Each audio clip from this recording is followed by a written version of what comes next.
Middle ઈસ્ટમાં તણાવને લઈ દેશમાં ગેસ સપ્લાયની ચેન ખોરવાઈ છે, જેને લઈ કોંગ્રેસ સંસદથી લઈ સડક સુધી જોરદાર વિરોધ પ્રદર્શન કરી રહી છે। ગેસ સિલિન્ડરની અછતને લઈને પ્રદેશ કોંગ્રેસે વિધાનસભા બહાર જોરદાર વિરોધ પ્રદર્શન કર્યું। કોંગ્રેસ ધારાસભ્ય અમિત ચાવડા ખભે સિલિન્ડર લઈને તો તુષાર ચૌધરી માથે લાકડા લઈને વિધાનસભા પહોંચ્યા। અલગ અલગ લખાણ સાથેના પોસ્ટર સાથે કોંગ્રેસના ધારાસભ્યોએ વિરોધ પ્રદર્શન કર્યું। કોંગ્રેસે આરોપ લગાવ્યો કે ગેસ સપ્લાયની અછતને કારણે સામાન્ય લોકો ભારે મુશ્કેલીમાં મુકાયા છે અને સરકાર આ મુદ્દે યોગ્ય પગલાં લેવામાં નિષ્ફળ રહી છે।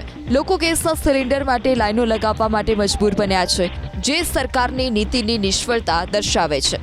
ગેસની અછતને લીધે ઉદ્યોગો પર પણ તેની નકારાત્મક અસર પડી રહી છે। કોંગ્રેસે સરકારને ગેસ સપ્લાય અને મોંઘવારી મુદ્દે તાત્કાલિક અસરથી પગલાં લેવા માંગ કરી।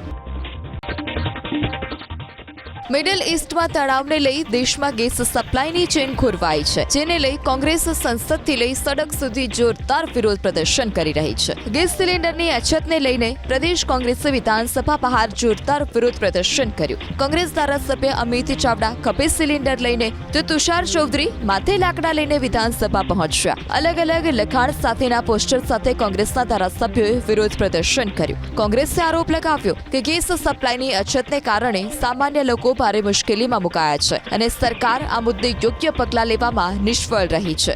લોકો ગેસના સિલિન્ડર માટે લાઈનો લગાવવા માટે મજબૂર બન્યા છે, જે સરકારની નીતિની નિષ્ફળતા દર્શાવે છે। ગેસની અછતને લીધે ઉદ્યોગો પર પણ તેની નકારાત્મક અસર પડી રહી છે। કોંગ્રેસે સરકારને ગેસ સપ્લાય અને મોંઘવારી મુદ્દે તાત્કાલિક અસરથી પગલાં લેવા માંગ કરી।